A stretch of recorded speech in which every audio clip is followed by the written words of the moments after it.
Hi friends, ಎಲ್ಲರಿಗೂ ನಮಸ್ಕಾರ. ಸಖಿ ಸಿರಿಗೆ ಸ್ವಾಗತ.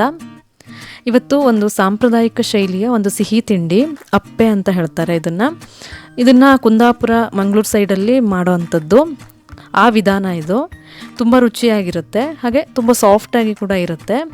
ಇದನ್ನು ನಮ್ಮಲ್ಲೆಲ್ಲ ಹೊಸದಾಗಿ ಮದುವೆ ಆದ ಮದುಮಕ್ಕಳು ಬಂದಾಗ ಮಾಡ್ತಾರೆ. ಇದನ್ನು ಅಕ್ಕಿಯ ಸಿಹಿ ಅಪ್ಪೆ ಅಂತ ಹೇಳ್ತಾರೆ, ಅಥವಾ ಎರಿಯಪ್ಪ ಅಂತ ಕೂಡ ಹೇಳ್ತಾರೆ. ಇದನ್ನು ಮಾಡೋ ವಿಧಾನ ನೋಡ್ಕೊಳ್ಳೋಣ. ಈಗ ಮೊದಲಿಗೆ 1.5 ಕಪ್ನಷ್ಟು ತಿಂಡಿ ಅಕ್ಕಿನ ತೊಗೊಂಡಿದ್ದೀನಿ. ನೀವು ಯಾವುದೇ ಅಕ್ಕಿ ಕೂಡ ಉಪಯೋಗಿಸ್ಕೋಬೋದು. ಹಾಗೆ ಒಂದು 4 ಟೇಬಲ್ ಸ್ಪೂನಷ್ಟು ಉದ್ದಿನ ಬೇಳೆನ ಸೇರಿಸ್ತಾ ಇದ್ದೀನಿ. ಇವಿಷ್ಟು ಮೊದಲಿಗೆ ನಾವು 2ರಿಂದ 3 ಸರಿ ಚೆನ್ನಾಗಿ ತೊಳೆದ್ಬಿಟ್ಟು ನೆನೆಸಿಟ್ಕೋಬೇಕಾಗತ್ತೆ. 4ರಿಂದ 5 ಗಂಟೆ ನೆನೆಸಿಟ್ರೆ ಸಾಕಾಗತ್ತೆ. ಹಾಗೆ ಇದಕ್ಕೆ ಹಸಿ ತೆಂಗಿನಕಾಯಿ ತುರಿ, ಒಂದು ಅರ್ಧ ಗಿಟಕನಷ್ಟು ತೆಂಗಿನಕಾಯಿ ತುರಿ. ಸಣ್ಣ ಕಾಯಿ ಆದರೆ, ದೊಡ್ಡ ಕಾಯಿ ಆದರೆ ಒಂದು ಸ್ವಲ್ಪ ಕಡಿಮೆ ಪ್ರಮಾಣ. ಹಾಗೆ ಸ್ವಲ್ಪ ಅದು ಎಳೆ ಕಾಯಿ ಆದರೆ ತುಂಬ ರುಚಿಯಾಗಿ ಬರುತ್ತೆ. ಅದರ ನಂತರ 2 ಈರುಳ್ಳಿ, ದೊಡ್ಡ ಸೈಜಿಂದಾದರೆ 2 ಈರುಳ್ಳಿ, ಸಣ್ಣದಾದರೆ 3 ತೊಗೊಳ್ಳಿ. 2 ಏಲಕ್ಕಿನ ತೊಗೊಂಡಿದ್ದೀನಿ. ಸ್ವಲ್ಪ ಅರಿಶಿಣದ ಪುಡಿ, 1 ಟೇಬಲ್ ಸ್ಪೂನ್ ಆಗೋಷ್ಟು ಜೀರಿಗೆ, ಹಾಗೆ 2 ಟೀ ಸ್ಪೂನಷ್ಟು ಗಸಗಸೆ ಮತ್ತು ಸೋಂಪಿನ ಕಾಳು.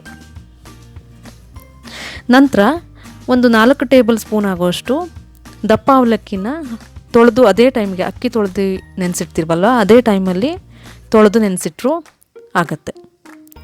ಹಾಗೆ ಮೊದಲಿಗೆ ನಾನು ಇದನ್ನು ಗ್ರೈಂಡರಲ್ಲಿ ರುಬ್ತಾ ಇದ್ದೀನಿ. ಗಸಗಸೆ ಹಾಗೆ ತೆಂಗಿನಕಾಯಿನ ಮೊದಲಿಗೆ ಹಾಕ್ತಾ ಇದ್ದೀನಿ. ನೀವು ಮಿಕ್ಸಿಯಲ್ಲಿ ಕೂಡ ರುಬ್ಕೋಬೋದು, ಬಟ್ ಗ್ರೈಂಡರಲ್ಲಿ ರುಬ್ಬಿದರೆ ಸಾಫ್ಟಾಗಿ ಬರುತ್ತೆ. ಇವನ್ನ ರುಬ್ಬೋ ಎಲ್ಲ ಸಾಮಗ್ರಿನ ಕೂಡ ಅದಕ್ಕೆ ಸೇರಿಸ್ಬಿಟ್ಟು ನೈಸಾಗಿ ರುಬ್ಕೋಬೇಕಾಗತ್ತೆ. ಇದನ್ನು ಹಾಕಿದ ಮೇಲೆ 1-2 ನಿಮಿಷ ರುಬ್ಬಿದ ನಂತರ ಇದಕ್ಕೆ ನಾವು ನೆನೆಸ್ಕೊಂಡಿರೋ ಅಂಥ ಅಕ್ಕಿ ಮತ್ತು ಉದ್ದಿನ ಬೇಳೆನ ಸೇರಿಸ್ಕೋಬೇಕಾಗತ್ತೆ. ಇಲ್ಲಿ ನೀರಿನ ಪ್ರಮಾಣ ಸ್ವಲ್ಪ ಕಡಿಮೆನೇ ಹಾಕಿ. ಇದು ಹಿಟ್ಟಿನ ಕನ್ಸಿಸ್ಟೆನ್ಸಿ ಬಂದುಬಿಟ್ಟು ನಿಮಗೆ ದೋಸೆ ಹಿಟ್ಟಿಗಿಂತ ಸ್ವಲ್ಪ ಗಟ್ಟಿ ಬರಬೇಕಾಗತ್ತೆ. ನೈಸಾಗಿ ಆದಷ್ಟು ನಮಗೆ ಅಪ್ಪೆ ತುಂಬ ರುಚಿಯಾಗಿ ಬರುತ್ತೆ. ಹಾಗೆ ಈ ಅಕ್ಕಿ ಸ್ವಲ್ಪ ರುಬ್ಬಿದ ನಂತರ ನಾವು ನೆನೆಸ್ಕೊಂಡಿರೋಂಥ ಅವಲಕ್ಕಿನ ಸೇರಿಸ್ಬಿಟ್ಟು ಚೆನ್ನಾಗೆ ನೈಸ್ ಆಗೋ ತನಕ ರುಬ್ಕೋಬೇಕಾಗುತ್ತೆ. ಹಾಗೆ ಸ್ವಲ್ಪ ರುಚಿಗೆ ಉಪ್ಪು. ಇಲ್ಲಿ ನಾನು ಬೆಲ್ಲನ ಕುಟ್ಟಿ ಪುಡಿ ಮಾಡ್ಕೊಳ್ತಾ ಇದ್ದೀನಿ. ನೀವು ಜೋನಿ ಬೆಲ್ಲ ಅಥವಾ ದಪ್ಪ ಬೆಲ್ಲ ಅದನ್ನು ಕೂಡ ಉಪಯೋಗಿಸ್ಕೋಬೋದು. ಈ ಬೆಲ್ಲ ಹಾಕೋದ್ರಿಂದ ನಮಗೆ ನೀರಿನ ಅಂಶ ಸ್ವಲ್ಪ ಬಿಟ್ಕೊಳ್ಳೋದ್ರಿಂದ ನಾವು ನೀರಿನ ಪ್ರಮಾಣ ರುಬ್ಬುವಾಗ ಸ್ವಲ್ಪ ಕಡಿಮೆನೇ ಹಾಕಬೇಕಾಗತ್ತೆ. ಸಿಹಿ ನಿಮಗೆ ಎಷ್ಟು ಟೇಸ್ಟು ನಿಮಗೆ ಎಷ್ಟು ಬೇಕೋ ಅಷ್ಟು ಪ್ರಮಾಣದಲ್ಲಿ ಹಾಕ್ಕೊಳ್ಳಿ. ಹಾಗೆ ಇದನ್ನು ಎಣ್ಣೆಯಲ್ಲಿ ಹುರಿಬೇಕಾಗತ್ತೆ. ಎಣ್ಣೆಯಲ್ಲಿ ಹುರಿಯೋದಕ್ಕೆ ನಾನು ಮೊದಲಿಗೆ ಎಣ್ಣೆ ಕಾಯಲಿಕ್ಕೆ ಕೂಡ ಇಟ್ಕೊಂಡಿದ್ದೀನಿ. ಎಣ್ಣೆ ಚೆನ್ನಾಗಿ ಬಿಸಿ ಆಗಬೇಕಾಗತ್ತೆ. ಹಿಟ್ಟು ಕೂಡ ರುಬ್ಬಿ ಆಗಿದೆ, ಈಗ ನೈಸ್ ಆಗಿದೆ. ಹಾಗೆ ಕನ್ಸಿಸ್ಟೆನ್ಸಿ ಕೂಡ ದಪ್ಪ. ಒಂದು ಪಾತ್ರೆಗೆ ಶಿಫ್ಟ್ ಮಾಡಿದ ಮೇಲೆ ನೀಟಾಗಿ ಒಂದು ಸರಿ ಮಿಕ್ಸ್ ಮಾಡ್ಕೊಬಿಡಿ ಈ ಥರ. ಹಾಗೆ ನಿಮಗೆ ಯಾವ ಸೈಜಲ್ಲಿ ಅಪ್ಪೆ ಬೇಕೋ ಆ ಸೈಜ್ಗೆ ಸೌಟನ್ನು ತಗೊಂಡು ಈ ಥರ ಒಂದು ಸೌಟ್ ಫುಲ್ ಹಾಕಿದರೆ ಸಾಕಾಗತ್ತೆ.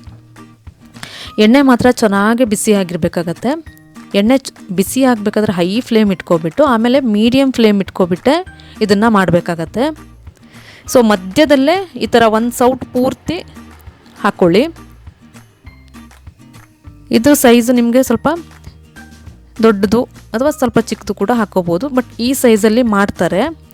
ನೋಡೋದಕ್ಕೆ ಕೂಡ ತುಂಬ ಚೆನ್ನಾಗಿರುತ್ತೆ, ರುಚಿ ಕೂಡ ಅಷ್ಟೇ ಟೇಸ್ಟು.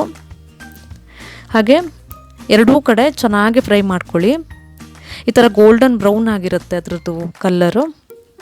ನಂತರ ಚೆನ್ನಾಗಿ ಫ್ರೈ ಆದಮೇಲೆ ಈ ಥರ ಎಣ್ಣೆನ ಪೂರ್ತಿ ಹಿಂಡ್ಕೊಬಿಡಿ. ಹಾಗೆ ಒಂದು ಟಿಶ್ಯೂ ಪೇಪರ್ ಮೇಲೆ ಹಾಕಿದ್ದೀನಿ. ರೆಡಿಯಾಗಿದೆ ಅಪ್ಪೆ. ಇದೇ ಥರ ಎಲ್ಲದನ್ನು ಮಾಡ್ಕೊಳ್ಳಿ. ಹಿಟ್ಟನ್ನು ರುಬ್ಬಿದ ಮೇಲೆ ಹೆಚ್ಚಿಗೆ ಹೊತ್ತೇನು ಇಟ್ಕೊಳ್ಳೋದಿಲ್ಲ. ಅದೇ ಥರ ಹಿಟ್ಟನ್ನು ರುಬ್ಬಿದ ಕೂಡಲೇ ನೀವು ಇದೇ ಥರ ಹಾಕಿಬಿಟ್ಟು ಮಾಡ್ಬೋದು. ಹಾಗೆ ಇದನ್ನು 4ರಿಂದ 5 ದಿವಸ ಕೂಡ ಇಟ್ಕೋಬೋದು.